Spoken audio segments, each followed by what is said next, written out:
Welcome to The Soft Life with me, Candy Washington, where we explore all things self-love, manifestations, and relationships with a cheeky dash of pop culture news. So be sure to subscribe, share, and join us on Patreon.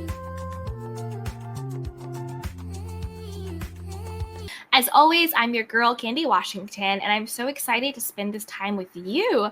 So before we dive into today's topic, which is how to support a partner with anxiety, check it out. I'm rocking the Love t-shirt in black. So if you want to shop our Love collection, we have hoodies, sweatshirts, t-shirts, mugs, candles, and more. Head over to candywashington.com and treat yourself with some Love collection goodness. And everything is also linked in the show notes and in the description box. And whether or not you're listening on one of our podcast platforms or watching us over on YouTube, be sure to like, rate, review, and subscribe. And please share with a friend because your journey to self-love is always better with a little bit of community. So with that, let's dive into today's episode. And you guys, when you're listening to the episode and you have an aha moment or something really resonates with you, don't forget to join me over on Instagram at Candy Washington. Give me a follow, tag, and I will tag you back. I will shout you out. And I just love knowing that any of these kernels of wisdoms or insights really resonates with you. So just let me know and I will definitely feature you as well.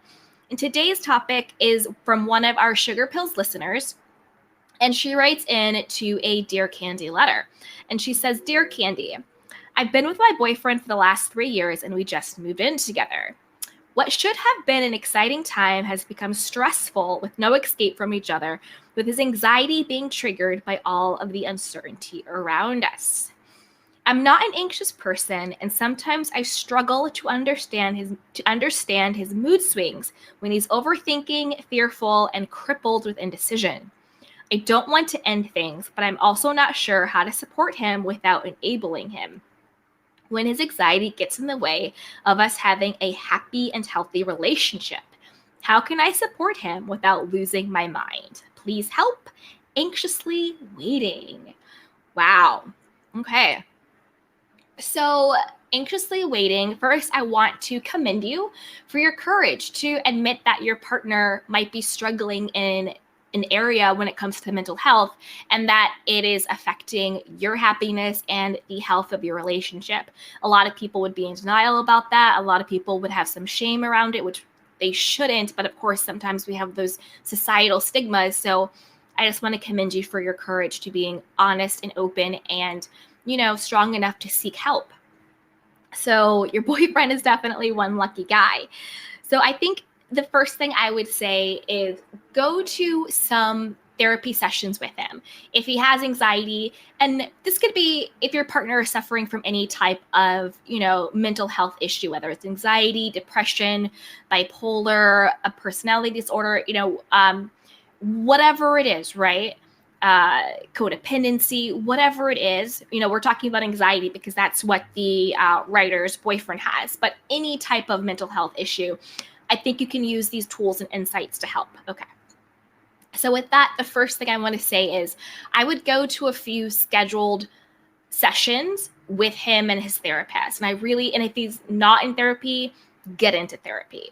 That would be the very, very, very most basic thing. So I'm just assuming he's already in therapy, but if not, get into therapy. Definitely get into therapy. Have someone help you, a professional, to guide you and him through this process. But it should be his own therapist. I wouldn't recommend it as a couples therapist because I think the goal of couples therapy is to really work on the health of your relationship between the two of you. But I think when someone has a mental health issue, they need their own dedicated therapist whose goal is to help that particular person. I think with his permission and the therapist's permission, you should have a few scheduled sessions together. And I think the goal during those sessions should be for him and the therapist, and maybe just, I don't know, the therapist, I guess, to explain to you what his condition is, what type of anxiety, what type of mental health issue he's facing, because there's different types of anxiety. There's different types of mental health issues. So sometimes we will say, oh, you're bipolar, you're moody, you're up and you're down, but that's not necessarily exactly what it is, right? So sometimes we think we know what a mental health issue is, but it might not actually be that. There might be other ways that it shows up. There might be other triggers and other factors when it comes to it. So I would go to a few therapy sessions with him with the goal of really being able to understand what his mental health issue is, right? To get a clear understanding of it. Because then when he gets triggered, then once it comes up, you can understand why. And when you understand why something happens, you're more equipped to prevent them from happening. You're more equipped to deal with them when they're happening. And you also have more compassion for the person and more understanding for the person. So really understanding what the mental health issue is, I think would be a really good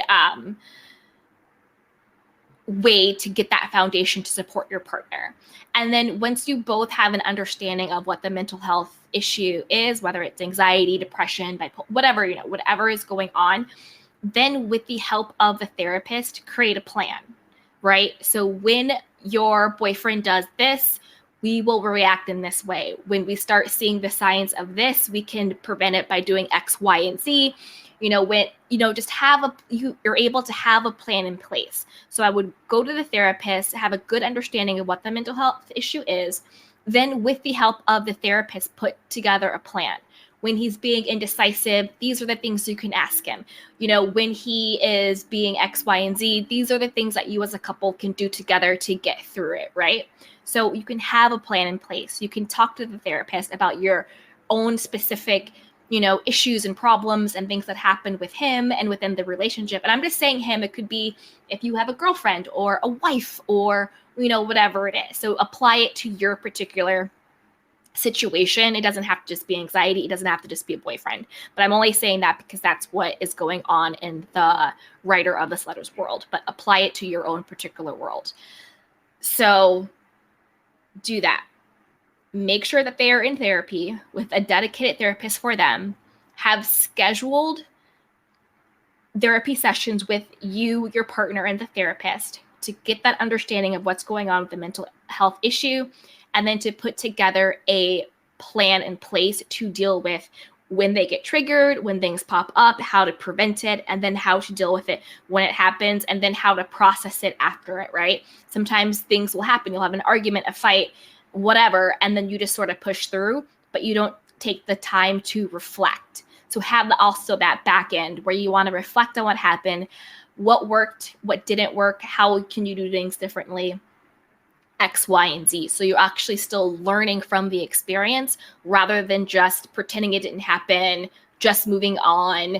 Because when you do that, that's when you get denial. That's when you get repeat behavior. That's when things tend to escalate. So have all of that in place.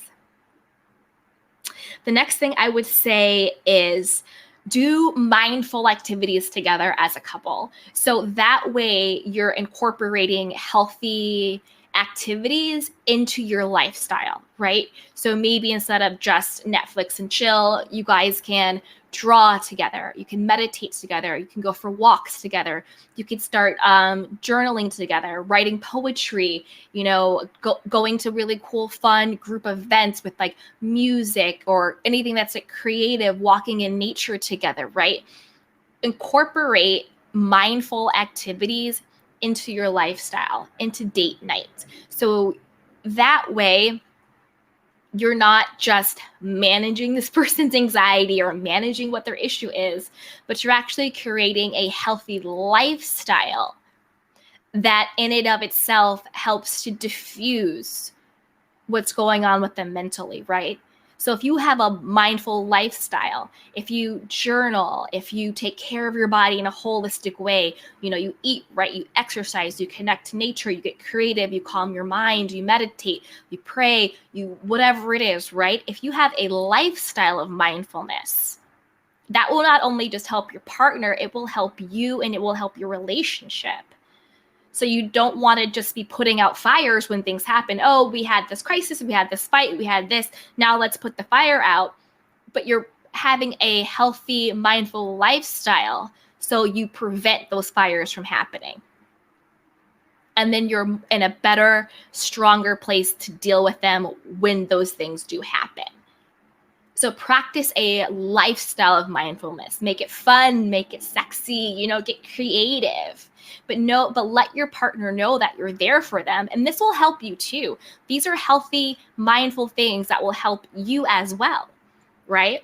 So get creative. Have a lifestyle of mindful activities. Make fun, sexy date nights, right? And then the last thing I would say would be prioritize your own well-being as well. Don't get so lost in support and helping and making sure they're okay and what's going on in their world. Don't get so lost in the identity and what's happening with your partner that you lose yourself. First and foremost, remember to prioritize self-love and self-care. Take care of yourself, because when you take care of yourself, that's when you're able to have healthy boundaries. That's when you're able to know when you are supporting your partner versus enabling your partner. You don't have to sacrifice yourself in order to have the illusion that you have the control to save someone else, because you don't. So have your own therapist. Have your own plan in place for yourself. What are the activities that you do for you? How are you creating healthy boundaries with your partner? How are you still looking out for yourself? Don't deplete yourself trying to save someone. And I never think that just having a mental issue on its face is a reason to break up, but reevaluate the relationship. Reevaluate if you're happy in it. I don't think that that's a reason to break up. But make sure that you're taking care of yourself. Make sure that you're happy. Make sure that you're growing. Make sure that you're flourishing. And don't deny yourself, your wants, your needs, who you are, in an effort to save someone else. That doesn't mean you can't have a happy, healthy, flourishing relationship with someone who suffers from a mental health issue. Because if we're being honest, I think everybody on this planet at some point in time have had some sort of mental health issue, whether it's been overstressed, whether it's been depressed, whether it's been anxious, whether it's been codependent, whether it's been an eating disorder, whether it's been working too much, overworked, underwhelmed, all of that stuff, right? So at one point in time, all of us have suffered from some type of mental health issue. That does not mean that we are not worthy and deserving of love. And that surely does not mean that we are not capable of having healthy and happy relationships. So just because someone is suffering or has an issue with a mental health issue does not mean they're not deserving and worthy of love. And it does not mean that they are not able to give you love. It just means you have to have a plan in place for how you're going to navigate through it. First, you're going to take care of yourself first. Secondly, you're going to work with your own therapist. Third, you're going to work with their therapist to get a plan in place, to have an understanding and education of what the problem is, have a plan in place, how to prevent it. And then if it does happen, how do you work through it? And then how do you reflect upon it so you can take that wisdom and apply it moving forward? And then have a lifestyle of mindfulness activities that will help to alleviate what's going on. So just because you or someone you love is suffering with a mental health issue does not mean that either of you are not deserving of love and that you're incapable of having a happy and healthy relationship, because you are. And the truth is, I think the majority of this world is operating under some type of mental health issue, and we are able to do it. So I will leave that there. And again, I am not a doctor. I am not a psychologist, none of that. So this is just my opinion based on my experiences, which is why I always say seek professional guidance, whether it's a life coach, whether it's a spiritual advisor, whether it's a psychologist or a therapist, whatever it is, seek a professional. Get that objective professional opinion and guidance to guide you through this. So I hope that was helpful. And that is my insights on how to support a partner with anxiety or any other mental health issue. So don't forget to like, rate, review, and subscribe. Shop the Love Collection over on candywashington.com and join the conversation over on Instagram at candywashington. I cannot wait to hear from you. Give me a tag and I will tag you back. So until next time, everybody, be well, take care of yourself and each other. Bye-bye. Ready to unlock your true potential and manifest the life of your dreams? Then I've got something super special just for you. Our mind-blowing self-love and manifestation courses. Picture this, a journey of self-discovery where you'll find a deep well of self-love and acceptance. Say goodbye to self-doubt and hello to unshakable confidence. Our courses are designed to help you embrace your worthiness and tap into the incredible power of self-love. But that's not all. We'll also dive deep into the transformative world of manifestations. You'll learn proven tools and techniques and strategies to align your thoughts, beliefs, and actions with your wildest dreams. So get ready to create the success, happiness, love, and abundance that you deserve. So what are you waiting for? Head over to candywashington.com/courses to get started. Again, that's candywashington.com/courses.